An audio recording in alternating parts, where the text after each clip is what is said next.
Hello, this is Father Louis SCURTI with Friends of the Word, Reflections on the Holy Scriptures, 30th Sunday in Ordinary Time. Thank you for joining us. Pass this on to your family and friends. And always let me hear from you, fatherlouisScurti@hotmail.com.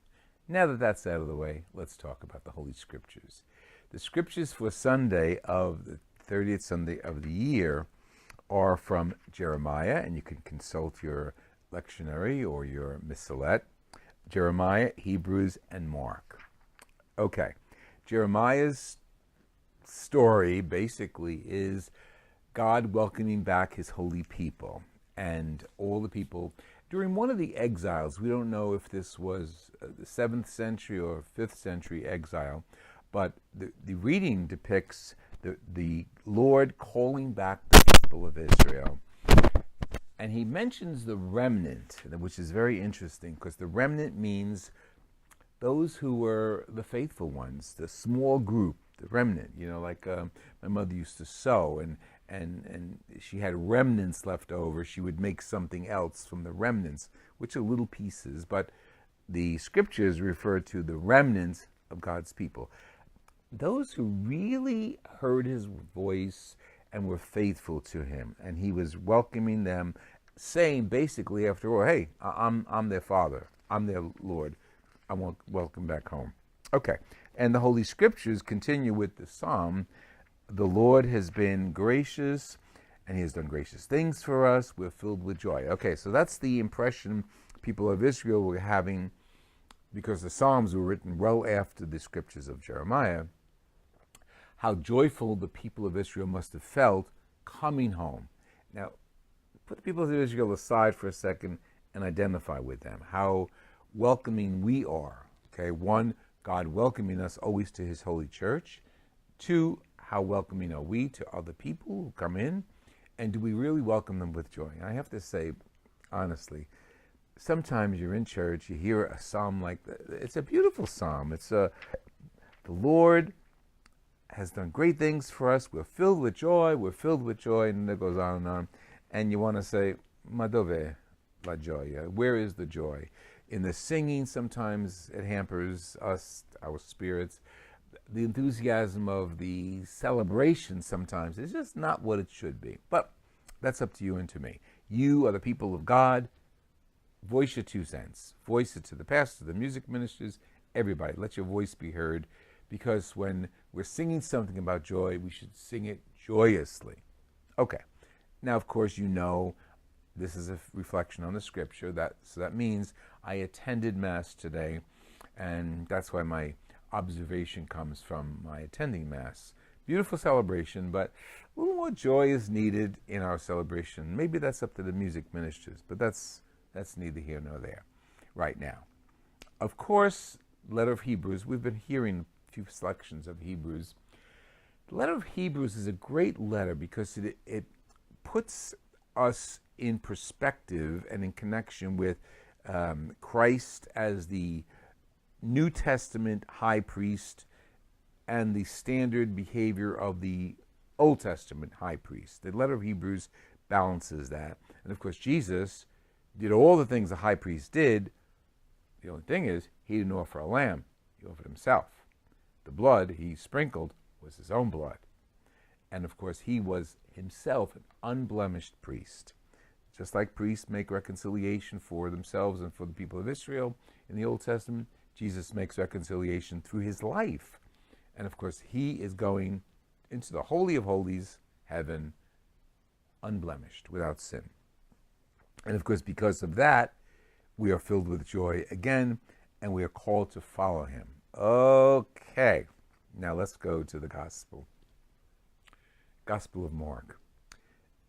We're on a journey in Mark. Don't forget, we're on a journey headed toward Jerusalem. Mark, who wrote the Gospel, knew the whole picture. So he knew where Jesus' journey was taking him, the cross and resurrection. Go back. On his way to Jerusalem, he stops in Jericho, and that's where he meets Bartimeus, whose name means son of the darkness, or son of fear, Bartimeus. Okay, before we get that, Jesus had already tried to indoctrinate his apostles with the fact that, yes, he was the Son of Man, but yes, as the Son of Man, he had to endure life's challenges in order to experience the resurrection and the cross and the glory. And the apostles, like you and me very often, just didn't get it. They didn't know, they didn't want to know, I think, that Jesus had to endure life in order to pass through this earthly existence into heaven. So whenever Jesus talks about suffering, they say, because they say, Jesus, we don't want to hear that. Don't talk about that. Okay. So Jesus is confronted with his apostles who were blind and deaf sometimes. So now we have the story of Jesus and Bartimeus. But go back early in the scriptures and we see Mark's thinking. It just formulates. He had spoken about Jesus curing the blind man. Then he spoke about Jesus inviting people into him and to follow him. And now we have another blind man. And throughout all of this, I don't know if he's talking to the apostles, he's talking to you and me. Throughout all of this, he's telling us to open our eyes. Okay, so what happens? So the blind man is on the road. This little section of Mark 10 is packed with information. He's on the side of the road. So he's not with Jesus. But he calls out the title of Jesus, Son of David, have pity on me. He calls out the title of Jesus. So education is happening. From the Mark's perspective, education is happening. He's teaching us who this man is, Son of David, the fulfillment of all the expectations of Judaism. Have pity on me. Who can have pity but God? We say that at Mass. We say, Lord, have mercy. Christ, have mercy. Kyrie eleison in Latin. Well, that means, have pity on me. Lord, have pity on me as I begin my Mass, begin our prayer at Mass.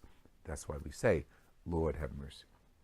So this blind man, who you think is, well, he is blind, but he's more insightful than many of his followers, have pity on me. So they tell him, be quiet, be quiet. See what happens when people who really speak the faith speak out? The establishment says, be quiet, be quiet. We don't want to hear that. Be quiet, be quiet. But I'm proclaiming Jesus. Be quiet, be quiet. Then all of a sudden Jesus hears him and says, bring him over. Oh, now the tides have changed. They go over to the man. He's calling you, come over. What does the man do? A beggar was a beggar. That was the status. He had a begging cloth, his shawl, his robes, had a begging bowl. And that was it. He was on the side of the road. That was probably his station. He couldn't advance anymore in society. He was, quote, cursed. The Old Testament thinking was, if you were born with a disability or if you developed a disability like blindness, you were cursed. Not so with Jesus. So that doesn't apply to Jesus. Doesn't apply to Christians. Doesn't apply to us of the New Testament. Whatever disability we have, we approach it differently. We approach it as a way of getting closer to God. So go back to Bartimeus. So Bartimeus is at the side of the road, as you read in Mark. Have pity on me, calls him over. He gets rid of his begging cloth. He throws off his garments and follows Jesus. He gets led to Jesus. He's leaving his former way of life behind. When we follow Jesus, really follow Jesus, we're invited to leave our former way of life behind. What do you want me to do? Could you imagine Jesus asking you, what do you want me to do? Now, in the United States, very recently, there was this like $1 billion lottery. I wonder how many people prayed, Jesus, let me win the lottery. I'll help this one, I'll help that, all the canzones that go with that, promises. The man didn't ask for that. Solomon didn't ask for that. Remember the readings from the Book of Wisdom. He asked to see. He asked Jesus to see. Think about the apostles who up to this point see Jesus but don't really see him, hear Jesus but don't really hear him, don't get it. This blind man hears Jesus, knows he's going by, and he calls out, have pity on me. I want to see. Let me put words in the blind man's mouth. I want to see more of you, Jesus. I want to follow you. I want to know what you're all about.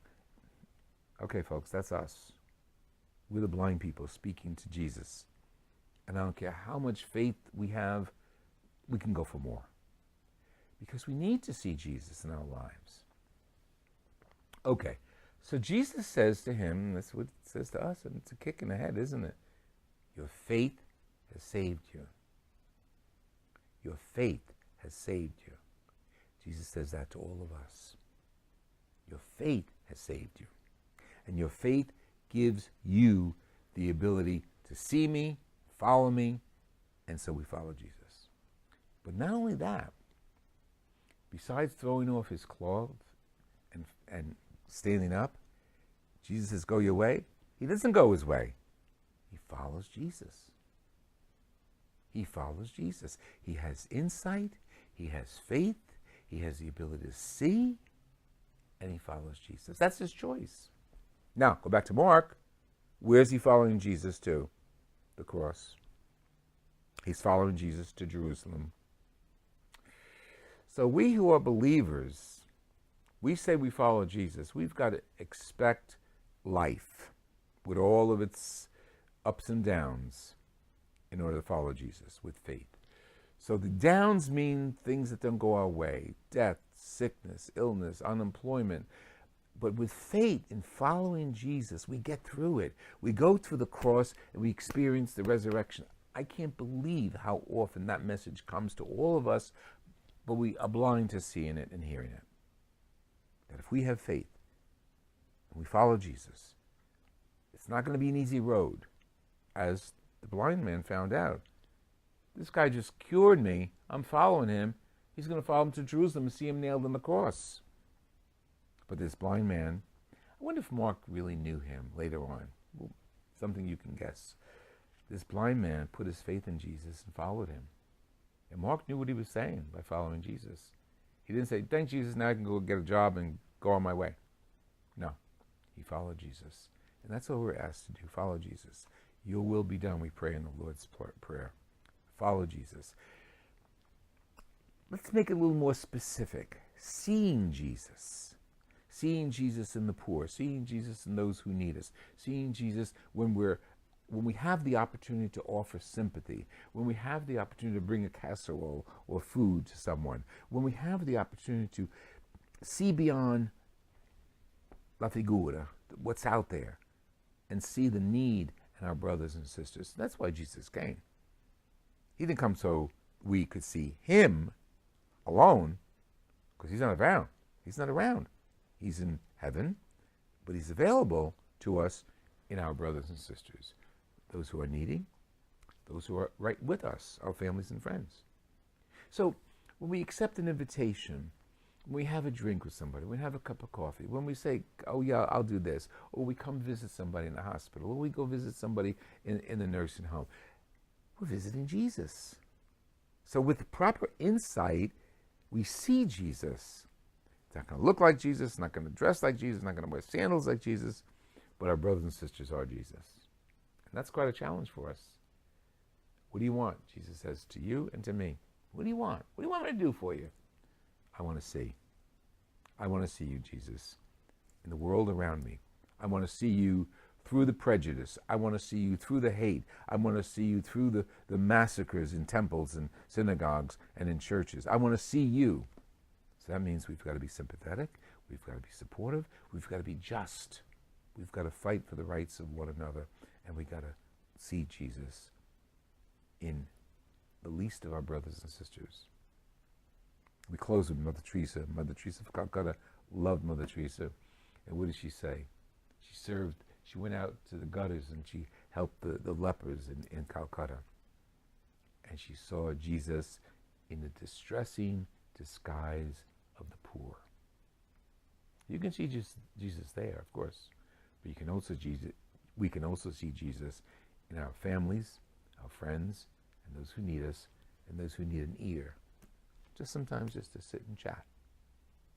Thank you very much. God bless you. This has been Father Louis SCURTI with Friends of the Word.